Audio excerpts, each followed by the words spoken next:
Welcome to NCERT +1 and +2 physics. അപ്പോൾ നമ്മൾ last വീഡിയോയിൽ വരെ നമ്മൾ ചാപ്റ്റർ 12 വരെ കഴിഞ്ഞിരുന്നു, ദാറ്റ് ഇസ് തെർമോഡൈനാമിക്സ്. അപ്പോൾ ഇന്ന് നമ്മൾ പുതിയ ചാപ്റ്റർ നോക്കുകയാണ്. പുതിയ ചാപ്റ്ററിന്റെ പേര് ചാപ്റ്റർ 13 ആണ്. This is chapter 13. ഇത് ഞാൻ പഴയ ടെക്സ്റ്റ് ബുക്ക് ഫോളോ ചെയ്യുന്നതുകൊണ്ടാണ്. പുതിയ ടെക്സ്റ്റ് ബുക്കിലാണെങ്കിൽ this will be chapter 12. Just ആ ഒരു പേരിന് മാത്രം, ചാപ്റ്റർ നമ്പർ മാത്രമേ വ്യത്യാസമായിട്ടുള്ളൂ. കണ്ടന്റ്സ് എല്ലാം സെയിം തന്നെയാണ്. Okay. And the chapter name is kinetic theory.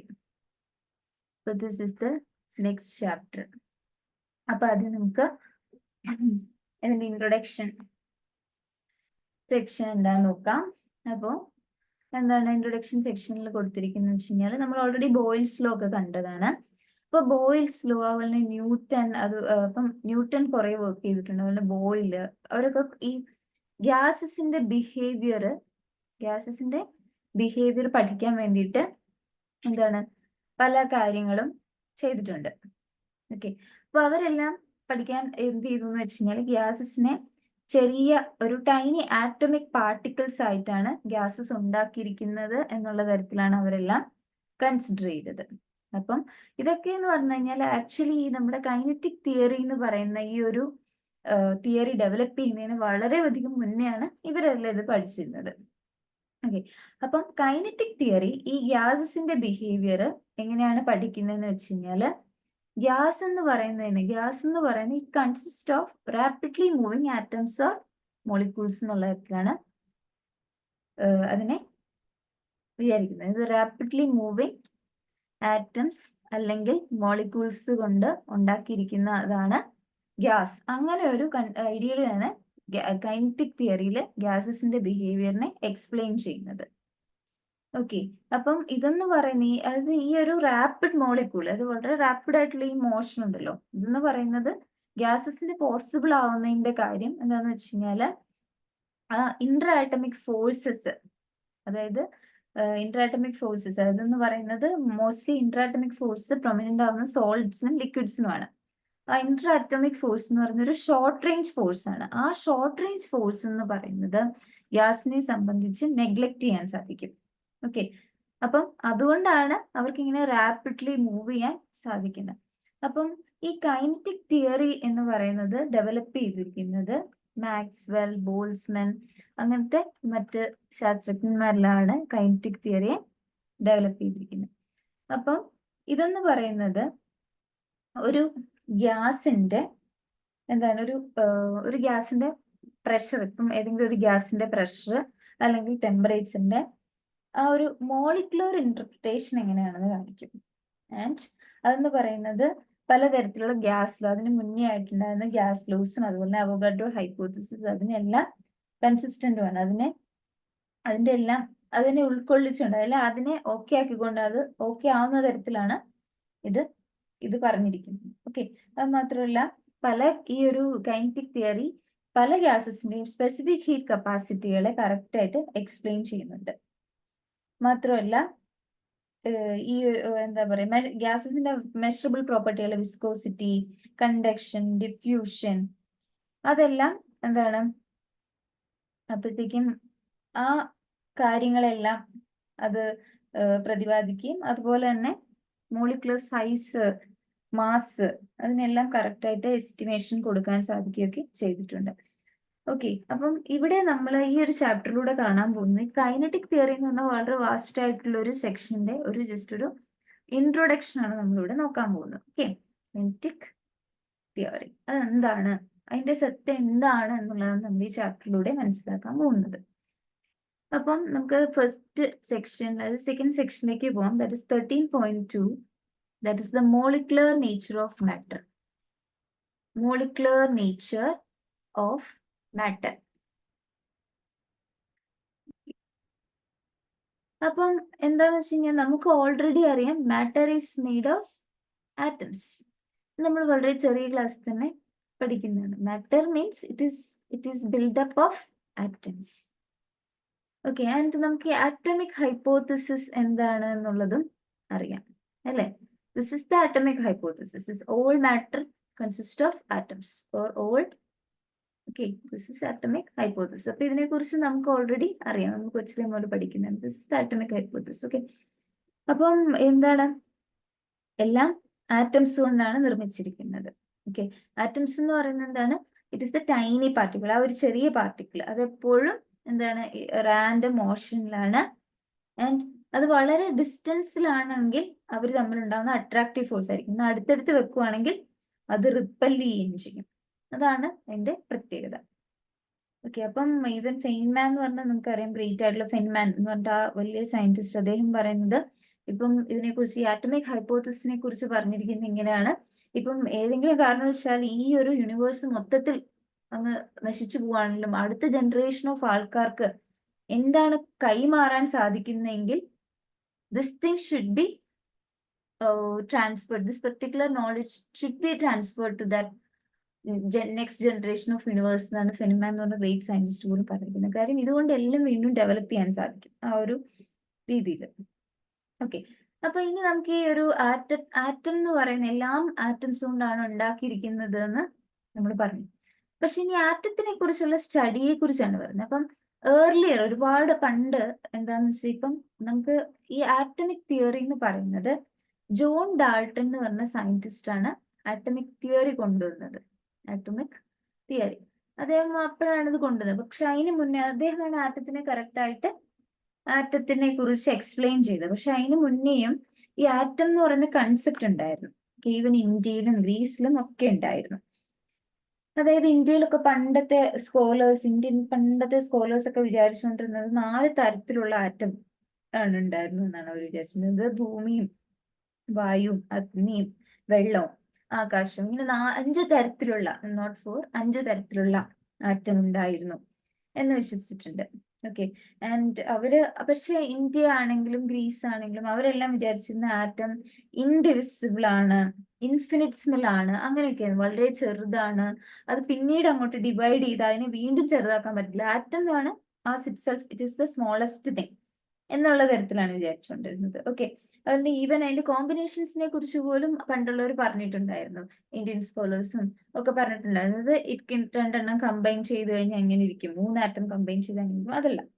അതുപോലെ ഗ്രീസിലും അങ്ങനെ തന്നെ ഉണ്ടായിരുന്നു, ലൈക്ക് ഇൻഡിവിസിബിൾ ആണെന്ന് പറയുന്നുണ്ടായിരുന്നു. ഓക്കെ, ഈ ആറ്റം എന്ന് പറഞ്ഞ വേർഡ് തന്നെ ഗ്രീക്ക് വേർഡ് എന്ന് വന്നാണ്. ഗ്രീക്ക് വേർഡ്, ഇത് Greek word is A Greek word. അതിന്റെ അർത്ഥം മീൻസ് ഇൻഡിവിസിബിൾ എന്നാണ് അർത്ഥം, ഇനി വീണ്ടും ചെറുതാക്കാൻ പറ്റത്തില്ല എന്നുള്ളതായിരുന്നു.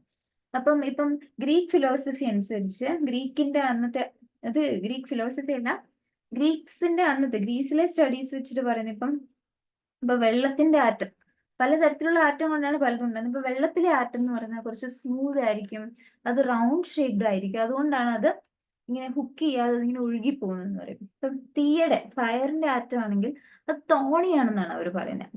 ബിക്കോസ് അതെന്താണ്, അതുകൊണ്ടാണ് അത് പെയിൻഫുൾ ബേൺസ് ഒക്കെ അത് ഉണ്ടാക്കുന്നത്. സോ അത് തോണിയാണ്. അപ്പൊ അങ്ങനെയൊക്കെയാണ് അത് ഡിഫൈൻ ചെയ്തത്. പക്ഷെ അപ്പൊ നമുക്കറിയാം ഇതൊന്നും ടെസ്റ്റ് ചെയ്തിട്ടുമില്ല, അതുകൊണ്ടാണ് എന്താണ് അതിനൊന്നും റെക്കഗ്നിഷൻ കിട്ടാതെ പോയത്.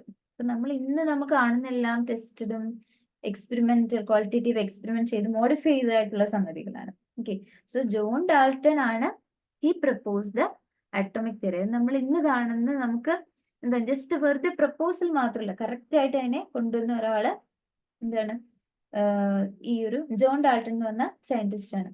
അപ്പം അദ്ദേഹം അത് എന്താ കൊണ്ടുവന്ന് വെച്ച് കഴിഞ്ഞാൽ law of definite and multiple proportion. Okay, അതിനെക്കുറിച്ച് അത് എക്സ്പ്ലെയിൻ ചെയ്യാൻ വേണ്ടിയിട്ടാണ് കൊണ്ടുവന്നത്. അത് നമ്മുടെ ലോ ഓഫ് ഡെഫിനിറ്റ് പ്രൊപ്പോർഷൻ എന്ന് പറയുന്നത് എന്താണ്, ഇപ്പൊ ഒരു കെമിക്കൽ കോമ്പൗണ്ടില് എപ്പോഴും അതിൽ അടങ്ങിയിരിക്കുന്ന എലമെന്റ്സ് എന്ന് പറയുന്നത് ഇത് ലോ ഓഫ് ഡെഫിനിറ്റ് പ്രൊപ്പോർഷൻ. അത് ഈ ലോയിൽ പറയുന്നത് എന്താന്ന് വെച്ച് കഴിഞ്ഞാല്, ഇപ്പം ഏത് കെമിക്കൽ കോമ്പൗണ്ട് എടുത്തു കഴിഞ്ഞാലും ആ കെമിക്കൽ കോമ്പൗണ്ടിൽ അടങ്ങിയിരിക്കുന്ന എലമെന്റ്സ് ഒരേ മാസിൽ ഒരേ പ്രൊപ്പോർഷനിലായിരിക്കും അതെപ്പം യോജിക്കുക എന്നുള്ളതാണ്. ഓക്കെ, ദാറ്റ് മീൻസ് ഇപ്പം വെള്ളം എടുക്കുവാണെങ്കിൽ, ഇപ്പൊ നമ്മുടെ വെള്ളം എന്ന് പറഞ്ഞാൽ H2O ആണ്. അപ്പം H2O എന്ന് പറയുന്ന വെള്ളത്തില് എപ്പോഴും എന്താണ് മാസ് റേഷ്യോ, ഇപ്പം പ്യുവർ വാട്ടറിലെ ഹൈഡ്രജന്റെ മാസ് റേഷ്യോ എന്ന് പറയുന്നത് 11.2% ഹൈഡ്രജനും അതുപോലെ തന്നെ 88.8% ഓക്സിജനും വേണം എന്നുള്ളതാണ്. ഇപ്പൊ ഏത് വെള്ളം എവിടുന്ന് പോയി എടുത്താലും പ്യുവർ വാട്ടറിന് എപ്പോഴും ഈ ഒരു മാസ് റേഷ്യോസ് മെയിൻറ്റെയിൻ ചെയ്യും. അപ്പൊ അതിനെ കുറിച്ചാണ് ഈ ഫസ്റ്റ് ലോ പറഞ്ഞിരിക്കുന്നത്, ലോ ഓഫ് ഡെഫിനിറ്റ് പ്രൊപ്പോർഷൻ. അതുപോലെ മറ്റൊരു ലോ ആണ് law of multiple proportion. Law of multiple proportion എന്ന് കേൾക്കുമ്പോൾ തന്നെ നമുക്കറിയാം അതൊരു കോമ്പിനേഷനിലൂടെ തന്നെയാണ് പറഞ്ഞിരിക്കുന്നത്. അതായത് ഏത് തരത്തിലുള്ള കോമ്പിനേഷൻ, അതിപ്പം ഒരു കോമ്പൗണ്ടിന് തന്നെ ഇപ്പൊ 2 എലമെന്റ്സ് ചേർന്ന് മോർ ദാൻ 1 കോമ്പൗണ്ട് ആകും. ഇപ്പം കാർബണും ഓക്സിജനും തമ്മിൽ ചേർന്നിട്ട് എന്ത് ചെയ്യും, കാർബൺ ഓക്സിജൻ ഇവർ രണ്ടുപേരും കൂടി ചേർന്നിട്ട് വേണേൽ കാർബൺ മോണോക്സൈഡ് ഉണ്ടാക്കാം, കാർബൺ ഡയോക്സൈഡ് ഉണ്ടാക്കാം, അങ്ങനെ പലതും ഉണ്ടാക്കാൻ പറ്റും. അപ്പൊ അതിനെയാണ്, അത് മൾട്ടിപ്പിൾ ആയിട്ടുള്ള ഓരോ കോമ്പിനേഷൻസിനെ കുറിച്ചാണ് പറയുന്നത്.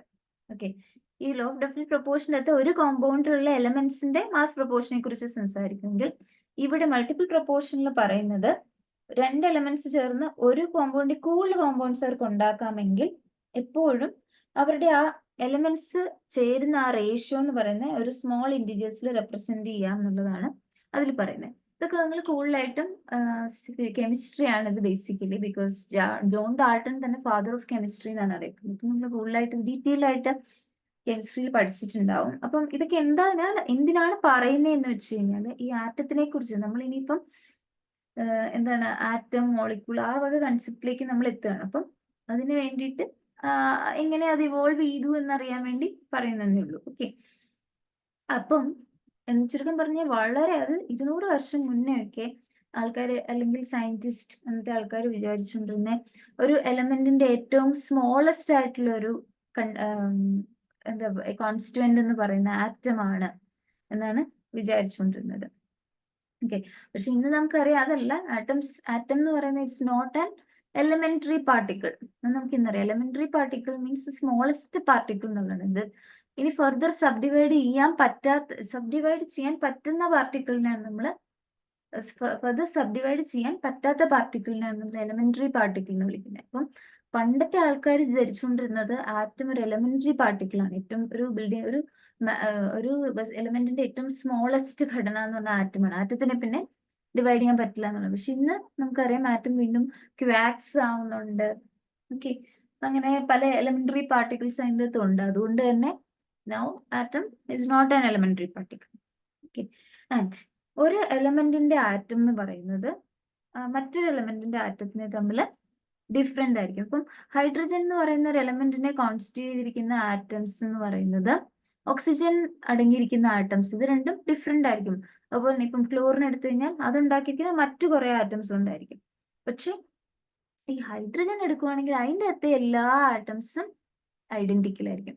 ഇനി ഓക്സിജൻ എന്ന് പറഞ്ഞ ഒരു എലമെന്റ് എടുക്കുകയാണെങ്കിൽ അതിനുള്ളിലെ എല്ലാ ആറ്റംസും ഒരേപോലത്തെ ഐഡന്റിക്കൽ മാസും ഒരേ ബിഹേവിയറും കാണിക്കുന്നതായിരിക്കും. അതുപോലെ ക്ലോറിൻ, അങ്ങനെ നമ്മുടെ പീരിയോഡിക് ടേബിളിലെ എല്ലാ എലമെന്റ്സും ഡിഫറെന്റ് ആറ്റംസ് ആണ്, അത് കൊണ്ടാണ് ഉണ്ടാക്കുന്നത്. ഇപ്പൊ ഹൈഡ്രജന്റെ വ്യത്യാസമാണ്, ഓക്സിജന്റെ വ്യത്യാസമാണ്, പീരിയോഡിക് ടേബിളിലെ എല്ലാ എലമെന്റ്സിന്റെയും അത് ഉണ്ടാക്കിയിരിക്കുന്ന ആറ്റംസ് എന്ന് പറയുന്നത് വ്യത്യാസപ്പെട്ടിരിക്കുന്നു. ഒരു എലമെന്റിന്റെ അകത്തെ എല്ലാ ആറ്റംസും സെയിം.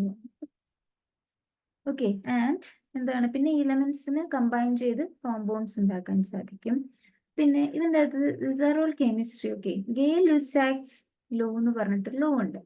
അപ്പം ഈ ഗേ-ലുസാക്സ് ലോ പറയുന്നത് എന്താണെന്ന് വെച്ച് കഴിഞ്ഞാല് ഗ്യാസസ് കമ്പൈൻ ചെയ്ത് മറ്റൊരു ഗ്യാസസ് ആകുമ്പോഴത്തേക്കും വോളിയം എന്ന് പറയുന്നത് സ്മോൾ ഇൻഡിജേഴ്സിന്റെ റേഷ്യോയിലായിരിക്കും എന്നുള്ളതാണ്. അതാണ് ഗേ-ലുസാക്സ് ലോ പറയുന്നത്.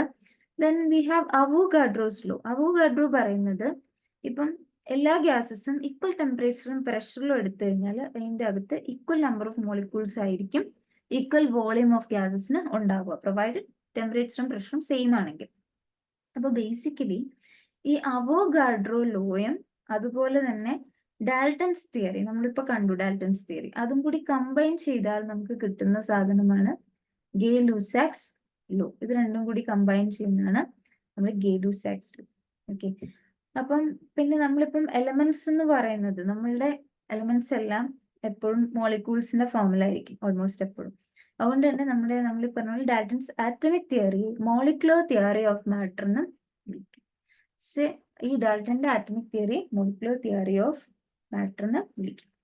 അപ്പം ഇന്ന് സയന്റിസ്റ്റ് എല്ലാം ഈ ഒരു ഡാൽട്ടൺസ് ആറ്റമിക് തിയറി അല്ലെ molecular theory of matter accept ചെയ്തിരിക്കുകയാണ്. ഓക്കെ, അപ്പം മോളിക്യൂൾസ് എന്ന് പറയുന്നത് എന്താണ്? Molecules are made of atoms. Atoms combine ചെയ്യുമ്പോഴാണല്ലോ മോളിക്യൂൾസ് ഉണ്ടാവുന്നത്. അപ്പൊ മോളിക്യൂൾസ് എന്ന് പറയുന്ന ഒന്നോ അതിലധികമോ ആറ്റംസുകൾ കാരണമാണ് മോളിക്യൂൾസ് ഉണ്ടാകുന്നത്. അപ്പം ഇതാണ് എന്തിനെ കോൺസ്റ്റിറ്റ്യൂട്ട് ചെയ്യുന്നത്? Matter consist of atoms. ഇതാണ് കോൺസ്റ്റിറ്റ്യൂട്ട് ചെയ്യുന്നത്. ഓക്കെ, അപ്പൊ നമുക്ക് ഇന്നിപ്പോ ആറ്റത്തിനെ കാണാനൊക്കെ ഈവൻ സാധിക്കും, ലൈക്ക് ഇലക്ട്രോൺ മൈക്രോസ്കോപ്പും സ്കാനിങ് ടണലിംഗ് മൈക്രോസ്കോപ്പും ഒക്കെ വെച്ചിട്ട്. പക്ഷെ അന്നൊക്കെ ഇത് പ്രപ്പോസ് ചെയ്യുന്ന സമയത്ത് അതിനെ ഈവൻ വിഷ്വലൈസ് ചെയ്യാനുള്ള മെത്തേഡ് ഒന്നുമില്ല. Even you can see it.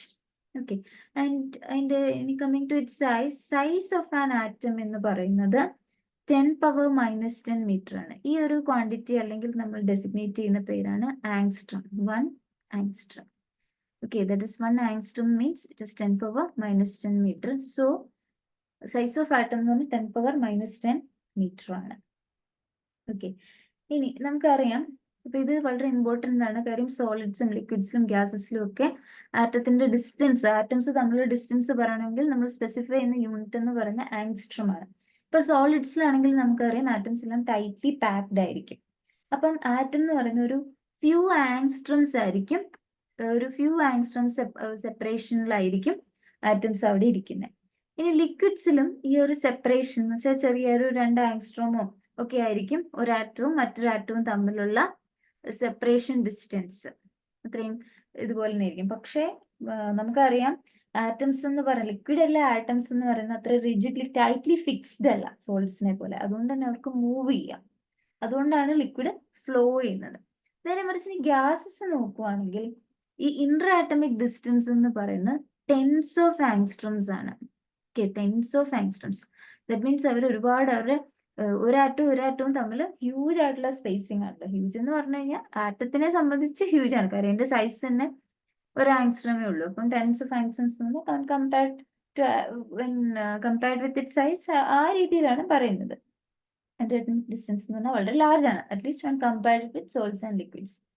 അപ്പം നമുക്ക് ഇവിടെ ഡിഫൈൻ ചെയ്യുന്ന ഒരു കാര്യമാണ് മീൻ ഫ്രീ പാത്ത് എന്ന് പറയുന്ന ഒരു ക്വാണ്ടിറ്റി ആണ്. മീൻ ഫ്രീ പാത്ത് എന്ന് പറയുന്നത് ഒരു മോളിക്യൂളിന് ഒരു ആവറേജ് ഡിസ്റ്റൻസ് എത്ര അതിന് ട്രാവൽ ചെയ്യാം without colliding with another molecule. അതിനാണ് മീൻ ഫ്രീ പാത്ത് എന്ന് പറയുന്നത്. Okay, the mean free path is defined as the average distance A molecule can travel. അതും ഒരു മോളിക്യൂളിന് ഒരു ആവറേജ് എത്ര ഡിസ്റ്റൻസ് ട്രാവൽ ചെയ്യാം മറ്റൊരു മോളിക്യൂളായിട്ട് കൊളൈഡ് ചെയ്യുന്നതിന് മുന്നേ വരെ. അതാണ്. Okay, average distance A molecule can travel without collide ചെയ്യുന്നതിന് മുന്നേ എത്ര വരെ ട്രാവൽ ചെയ്യാം, അതാണ് ഇതിന്റെ മീൻ ഫ്രീ പാത്ത് എന്ന് പറയുന്നത്. അപ്പം ഈ ഗ്യാസസിനെ സംബന്ധിച്ച് ഈ മീൻ ഫ്രീ പാത്ത് എന്ന് പറയുന്ന ക്വാണ്ടിറ്റി തൗസൻഡ്സ് ഓഫ് ആങ്സ്ട്രംസ് ആണ്. ദാറ്റ് മീൻസ് അവർക്ക് ഒരുപാട് ദൂരം ട്രാവൽ ചെയ്യാം മറ്റൊരു ആറ്റത്തിനെ കൊളൈഡ് ചെയ്യുന്നതിന് മുന്നേ. അത്ര ഫ്രീ ആയിട്ടാണ് അത് മൂവ് ചെയ്യുന്നത്. ഓക്കെ, അത് ഗ്യാസസിലെ ആറ്റംസ് എന്ന് പറഞ്ഞാൽ നല്ല ഫ്രീ ആണ്. അതുകൊണ്ട് തന്നെ അവർക്ക് ലോങ് ഡിസ്റ്റൻസ് കൊളൈഡ് ചെയ്യുന്നതിന് മുന്നേ ട്രാവൽ ചെയ്യാം.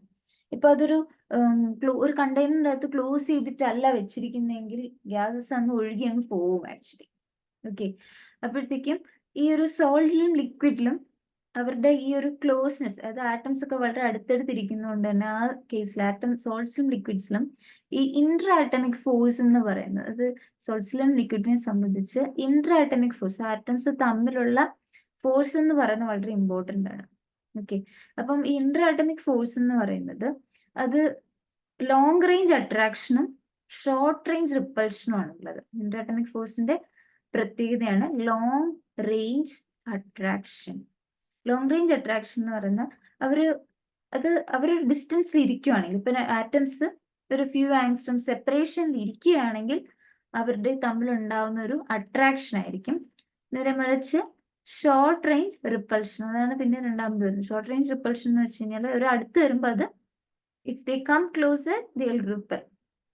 അതാണ് ഇവിടെ പ്രത്യേകത. ഓക്കെ, അപ്പൊ നമ്മൾ ഈ ഗ്യാസസിന്റെ സ്റ്റാറ്റിക് അപ്പിയറൻസ് എന്നൊരു കാര്യം നമുക്ക് ഗ്യാസസിൽ ഒരിക്കലും പറയാൻ സാധിക്കത്തില്ല. കാര്യം ഗ്യാസസ് ഒരിക്കലും സ്റ്റാറ്റിക് ആയിട്ടിരിക്കില്ല. ഗ്യാസ് എപ്പോഴും ഇത് ഫുൾ ഓഫ് ആക്ടിവിറ്റിയാണ്. അപ്പം ഗ്യാസിനെ സംബന്ധിച്ച് നമ്മൾ എപ്പോഴും പറയുന്ന ഈക്വിലിബ്രിയം എന്ന് പറയുന്നത് സ്റ്റില്ലായിട്ട് നിൽക്കുമ്പോഴുള്ള ഈക്വിലിബ്രിയം അല്ല. നമ്മൾ മെൻഷൻ ചെയ്യുന്ന ഗ്യാസിന്റെ ഈക്വിലിബ്രിയം എല്ലാം ഡൈനമിക് ഈക്വിലിബ്രിയം ആണ്. ഇപ്പൊ ഡൈനമിക് ഈക്വിലിബ്രിയം എന്ന് പറയുന്നത് എന്താണ്, ഇങ്ങനെ ഗ്യാസസ് ഇങ്ങനെ ഒഴുകി ഒഴുകി പൊക്കോണ്ടിരിക്കുകയാണല്ലോ. അപ്പൊ ഇൻ ബിറ്റ്വീൻ കൊളൈഡ് ചെയ്യും. അപ്പം ആറ്റംസ്, മോളിക്യൂൾസും ആറ്റംസും എല്ലാം കൊളൈഡ് ചെയ്യും. അപ്പോഴത്തേക്കും എന്ത് സംഭവിക്കും? അതിന്റെ സ്പീഡിന് വ്യത്യാസം വരും. ഒരു കൊളിഷൻ കഴിഞ്ഞ് കഴിയുമ്പോൾ അതിന്റെ സ്പീഡിന് വ്യത്യാസം വരും. അപ്പൊ ഇങ്ങനെ റാൻഡം മോഷനിൽ ഇരുന്നിരുന്നിരുന്ന് ഒരു പർട്ടിക്കുലർ ടൈം എത്തിക്കഴിയുമ്പോൾ നമ്മൾ ആ ഒരു സിസ്റ്റത്തിന്റെ ഒരു ആവറേജ് സ്പീഡ് എടുക്കുവാണെങ്കിൽ അത് കോൺസ്റ്റന്റ് ആയിട്ട് വരും. അപ്പം ആ കേസിലാണ്. അപ്പം ഒരു പർട്ടിക്കുലർ ടൈം ശരി കഴിഞ്ഞ് കഴിയുമ്പോൾ ഡൈനാമിക് ഇക്വിലിബ്രിയത്തിൽ എത്തും. ദാറ്റ് മീൻസ് എപ്പോഴും അതിന്റെ ആവറേജ് പ്രോപ്പർട്ടീസ് എല്ലാം, ആവറേജ് സ്പീഡോ എന്തും, എന്റെ ആവറേജിന്റെ ഏത് പ്രോപ്പർട്ടിയുടെ ആവറേജ് എടുത്താലും അപ്പൊ കോൺസ്റ്റന്റ് വാല്യൂ കിട്ടും. അപ്പോഴാണ് നമ്മൾ പറയുന്നത് ഡൈനാമിക് ഇക്വിലിബ്രിയത്തിൽ എത്തി എന്ന് നമ്മൾ പറയും. That is dynamic equilibrium. ആറ്റത്തിനെ സംബന്ധിച്ച് ഗ്യാസസിനെ സംബന്ധിച്ച് ഒരിക്കലും സ്റ്റാറ്റിക് ഇക്വിലിബ്രിയം മെൻഷൻ ചെയ്യാനേ സാധിക്കില്ല. ഓക്കെ, അപ്പൊ ഇപ്പൊ നമ്മൾ മനസ്സിലാക്കി എന്താണ് ആറ്റംസ് എന്ന് പറയുന്നത് ഇൻഡിവിസിബിൾ ആണ്. Atoms are not indivisible. Okay, atoms are divisible. ആറ്റംസിനെ വീണ്ടും നമുക്ക് ചെറുതാക്കാൻ സാധിക്കും. ദാറ്റ് മീൻസ് ആറ്റംസ് എന്ന് പറഞ്ഞ എലമെന്ററി പാർട്ടിക്കിൾ അല്ല. ഓക്കെ, അപ്പം ആറ്റത്തിന്റെ ഉള്ളിലുള്ളതാണെന്ത് നമുക്ക് ഓൾറെഡി അറിയാം. ആറ്റത്തിന്റെ ഉള്ളിൽ each atom consist of A nucleus which is at the centre and electrons which are revolving around the nucleus. നമ്മൾ കെമിസ്ട്രി പഠിക്കുന്നതാണ്. ഓക്കെ, ആൻഡ് ന്യൂക്ലിയസിന്റെ അകത്ത് തന്നെ ഇറ്റ്സെൽഫ് നമുക്കറിയാം ന്യൂക്ലിയസ് എന്താണ്, അതിൻ്റെ അകത്ത് പ്രോട്ടോണും ഉണ്ടാവും. പ്രോട്ടോൺ ചാർജ് സ്പീഷീസ് ആണ്. ന്യൂട്രൽ ആയിട്ടുള്ള ന്യൂട്രോണും ഉണ്ടാവും. അത് നമുക്കറിയാം. ഓക്കെ, ഇനി പ്രോട്ടോണും ന്യൂട്രോണും ഇലക്ട്രോണും ഇതെല്ലാം വീണ്ടും these are all made of another thing which is called the quarks. ഈ ക്വാക്സ് എന്ന് പറയുന്നത് തന്നെ ഇറ്റ് ഈസ് ലൈക്ക് അതെന്ന് പറയുന്നത് സ്ട്രിങ്സ് ആണ്. ഒരു സ്ട്രിങ് ലൈക്ക് പാർട്ടിക്കിൾസ് ആണ് ഈ ക്വാക്സ് എന്ന് പറയുന്നത്. ഒരു സ്ട്രിങ് ലൈക്ക് എൻറ്റിറ്റി ആണ് ഈ ഒരു എന്താണ് ക്വാക്സ് എന്ന് പറയുന്നത്. ഹൈ എനർജിയിൽ ഈ സ്ട്രിങ് മീൻസ് ഒരു വേവ് നേച്ചർ പോലെ പറയാം. പക്ഷെ ഹൈ എനർജിയിലാവുമ്പോൾ അത് പാർട്ടിക്കിൾ ആവും. ഓക്കെ, അപ്പൊ അത് വളരെ കോംപ്ലിക്കേറ്റഡ് ആണ് നമ്മുടെ മാറ്റർ. അതാണ് പറഞ്ഞത്. അപ്പം നമ്മളിവിടെ ഇതൊന്നും ഇതൊക്കെ ജസ്റ്റ് നമ്മൾ അറിഞ്ഞിരിക്കുക, നമ്മളിത് പഠിക്കുന്നതിന് മുന്നേ, അത്രയേ ഉള്ളൂ. അപ്പം നമ്മളിവിടെ ഈ ചാപ്റ്ററിലൂടെ പഠിക്കാൻ പോകുന്നത് ഗ്യാസസിന്റെ ബിഹേവിയർ ആണ്. Behaviour of gases. അത് നമ്മൾ പഠിക്കുന്നത് എങ്ങനെയാണ്? ഗ്യാസസിന്റെ ബിഹേവിയർ പഠിക്കുമ്പോൾ അതിലുണ്ട് അടങ്ങിയിരിക്കുന്ന മോളിക്യൂൾസിന്റെ കാരണമാണല്ലോ. അപ്പം അത് നമ്മൾ പഠിക്കുന്നത് ഇങ്ങനെയാണ്. As a collection of moving molecules in incessant motion. ഇത് വളരെ റാൻഡം ആയിട്ടുള്ള അല്ലെങ്കിൽ റാൻഡം മോഷൻ എന്ന് പറയും. അതായത് എന്താണ്, വളരെ റാൻഡം ആയിട്ടുള്ള മോഷനിലൂടെ പോകുന്ന